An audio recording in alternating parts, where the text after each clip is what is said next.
I like to tell my clients, treat yourself as you treat the people that you love the most.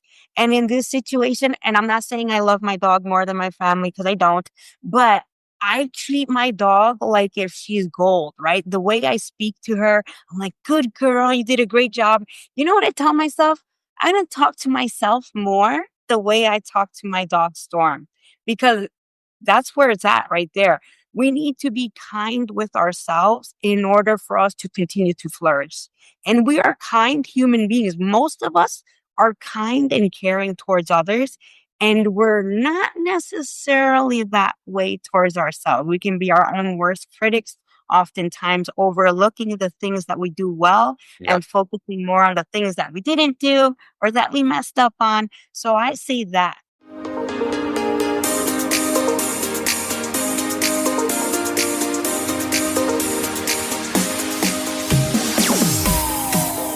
We're back here on a mental health break, and we're tapping in with someone today who is specialized in children and adolescents. I'm excited to dive in because she's got a lot of passion with it. I've got a great intro to give, but first, Michelle, welcome here to a mental health break. Thank you very much, Vincent. It's a pleasure to be here. I'm excited to dive in. As I touched on, she focuses with children and adolescents, but her doctoral training focused on having provide training in assisting survivors of domestic violence, and she has a lot of information to share there. I'm excited to bring a fresh conversation right here to a mental health break. But before we get started, let me thank everyone for tuning in today and keeping the show a top 5% global show. I'm very excited to bring a new testimonial to you today to let you know that you are never alone. Today is brought to you by Coming Alive Podcast Production.com. And Michelle, I'd like to start it in the beginning. What led you to a career in mental health? I worked for a children's hospital in Queens, New York, when I was about 17 years old, there for 8 years. And through the work that I did there, that's where I really learned that this is something I'm very passionate about. I used to be a client at that hospital. They had like a medical daycare where they provided services for people who have physical disabilities, learning disabilities. I myself have cerebral palsy, so it's a neurological condition that affects the right side of my body. So it affects me primarily in my walking, and I walk with a loft strand crutch as a result of that. So that really inspired me to continue on my journey or to start my journey in mental health. Thank you for sharing that, living with cerebral palsy and now thriving as well. Do you have any tips for anyone else who may be diagnosed with this as well? I say do what you want. You know, we all have our limitations, or I like to call them our parameters, right? So do what you want with what you have access to. I don't view it as a limitation. And I thank my family, specifically my parents and my siblings, for that because they never treated me differently and they always encouraged me to do what it is I wanted to. Right. I love that, striving into what makes you happy, because overall that will make everything else be better. I know when I'm engaging in activities like podcasting with you today, I'm going to be in a great mood because it's going to continue to allow us to make a great difference here. Let's talk more about your focus here. Who do you serve most? Who is your client base? 18 and up. So my ideal population, and you're correct, I do specialize in children and adolescents. About 5 years ago, I shifted the focus of my practice to work with clients ages 18 and up and as old as 85. Because the latter part of my postdoctoral training when I was in school, I focused on working with adults, and that's where I worked with people who perpetrated domestic violence. So I really gained a passion for working with adults. I prefer to work with adults nowadays. I understand. And now you're evolving in your professional career, but I know we just talked about things that make us happy. You have a mini Labradoodle, I learned. How old? Yeah. She's gonna be 4 years old in December. She's taking a nap right now on the sofa here in my office. Her name is Storm, and she makes my great life greater. Do you find that spending time with pets, animals, your case dog, improves your mental health? 100%. I mean, there are so many benefits. Like, we don't have enough time in the day to talk about the benefits, but I will tell you for me, is to be candid. Like, she has taught me things that it would have taken me years to learn in therapy. I myself went to therapy when I was in grad school. I was in therapy for the whole duration of my grad school. I reached out for help because I needed it. And now she's providing that for me in a way that no one else can teach me. Like, I have learned the art of being patient, not being too rooted in my process because I am notorious for that, and just learning to let go and take time to take breaks and play. The things I used to think I had no time for, I now do it naturally because I want to. And I think it's important to prioritize, again, things that make us happy, because if we don't, and I've been in this shoes where I would just work, work, work, work, work, um, finding happiness with it, but I'm also neglecting much of my other life, including like a social life or things that bring me joy. So we have to make sure we have time for that. Did you think you would always be a mental health professional when you were a kid, or what did you want to be when you grew up?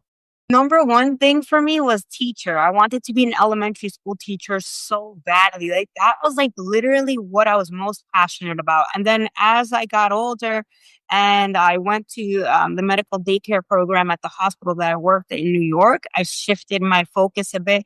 But also, I was concerned about the financial aspect. Teachers do so much and they don't get paid properly for it. They don't get compensated accordingly. So I was thinking about my financial stability, and I wanted to do something that was going to afford me more opportunity to have more of that financial stability as I age. It's interesting. In other countries, teachers are up there in the higher pay scale because you think, and it makes sense, they're influencing our next generation. So I do agree, vastly underpaid, and hope things change here for teachers in America. But I do know something, at least for me, a support system also helps me a lot for my mental health. You do great work as a mentor, so I want to shed some light on that. As a mentor, some of the great things that have come from it. So as a mentor, I like to teach my clients, and actually I had students too because I did adjunct at Florida State College. So I like to educate people about mental health, but also doing what you're passionate about. That is the number one thing. You talked about it a little bit before too. Money is important, obviously, but we want to do something that when we're doing it doesn't feel as much as work. It still feels like work, but you have more energy that you can harness into the things that you're doing because you're doing something that you're passionate about. And I do think it makes a world of a difference. Also helps to enhance mental health because you're going to be less susceptible to burnout and other things, depression and anxiety, because you're doing something that you genuinely want to do, and you're going to Absolutely. be more motivated to look into these different things and to then inspire others to do it as well. I absolutely love that. And I'm a big brother and big brothers, big sisters, and I find tremendous joy in this situation and just helping just any way I can, right? Making a difference. But as far as mental health, you've got your practice, you're making a difference in the community. What is something that maybe you see a lot with your patients? So that way we can offer some tips to our audience today. Is it anxiety? Do you come across the most? Maybe we can offer some tips there. Or So the majority of the clients I serve struggle with depression and anxiety. First, let's talk about anxiety. In the world that we're living in, I like to tell my clients anxiety is not an indicator that there's something wrong with you. It's an indicator that something needs to be addressed. We're living in a world where there's a lot of uncertainty politically and otherwise, and people in general, as humans, are going to be affected by what's going on around them. So as you're struggling with different things, like let's say a tendency to worry about many different things and difficulty controlling that tendency to worry, it's going to be about you shifting the focus to what's most important to you, prioritizing the things you need to get done. And like you said earlier, having a strong support system makes all the difference right there. Family, friends, people that you can confide in, people that you can bounce things off of, and knowing when you need to get help. Like, so the difference between stress versus anxiety is one that I think is very important for people to know. Stress is transitional, it's usually situational. And once these identifiable stressors are removed, the stress that the person's experienced tends to go down and it tends to extinguish. With anxiety, it is more chronic state of being, and it can affect a person's ability to function and to maintain meaningful relationships. And when I say function, we're talking about every aspect of life. So within your work setting, within your family relationships, anything that's important to you. If you're finding more and more that you are struggling with more chronic state of anxiety and it's difficult for you to control it, this is where I would recommend first and foremost, reach out to your primary care provider. let him or her know what's going on so that you can discuss what options might be available to you as far as medication goes. But I like to focus on behaviorals. So, like, really shifting your behaviors, being mindful of the things that help you feel good about yourself and how you're utilizing your time is really going to help to combat those symptoms of anxiety and also to eradicate stress. I love how you brought awareness to that, everyone. There are ways to lower this, and we don't want to misuse terms because a lot of these are buzzwords now, right? Like anxiety, you just hear so much. So thank you for bringing light to that. I know for me, with my anxiety, some things I do is I exercise every morning, whether it looks like a workout or taking a long walk. What are some things you do to take care of your mental health? You and I have the first thing in common right there. Exercise is the top of my list. That's super important. It helps me to regulate my mood, energy level, mental clarity. When I do not exercise, I definitely can feel that, and also helps me with my symptoms of the cerebral palsy. But friends and family is super important to me. So as much as I'm working, I'm also making time to reach out to my friends and family on a daily basis. My mom and I are super close. I call her every day. Um, that's really important. Eating, sleeping, and hydration. I like to call that a trifecta of wellness. So I try to be very mindful and also encouraging my clients, educating them on the importance of making sure that you're eating balanced meals, something that's high in protein, so that you're getting those nutrients that you need to function to the best of your ability. I love that. And being self-aware is so important in a time where it's go, go, go. Everything's so busy since COVID, right? It's just taking time for ourselves. And for the longest time, I neglected spending more time with friends and family. So I'm trying to be more mindful and doing that because it does improve my mental health, which will help me perform better at work, help me become a better podcast host. And this has been an absolutely great episode. So everyone, don't give up on your cold networking because I always like to promote that. While you don't always get through, right? Sometimes you do, and we get to create a great podcast episode here today. What's next as we're recording this end of July, going into fall? What do you have planned for the rest of the year? Any professional updates that you can share with us? Yes, we're growing the practice. I just hit my 1 year anniversary of being in private practice, and I'm interviewing my second clinician, and more than likely, we're going to make her a job offer today. Actually, we're going to make her a job offer next week. But that she still doesn't know that. But that's we're super excited about that as we continue to grow and just create awareness within the community. If you need help, guys, reach out to primary care, reach out to friends and family. There's also a national suicide hotline that you can Google. They have a texting line as well as the 1-800 number, and that is 24/7. It's available to everyone. I appreciate you sharing that. What's next for the practice once you bring her on board? And I mean, this won't air just then, but she'll play it back and be like, oh my gosh, we're so excited about it. Where do you see the practice going next? Do you want it to expand anymore? Do you want to keep it with Yeah. two people, or what's your goal? So my brother is my chief of operations, and he and my family are the brains behind the business. I do more of the front end.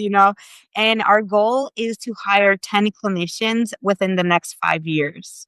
So we just hit that 1 year mark, and we're already at our second clinician here. So yeah, we're just going to keep it going. While we're on it, and we will revisit this at the end, what's the physical location and where can we find it? And then again, we'll go back to it. 1629 Racetrack Road.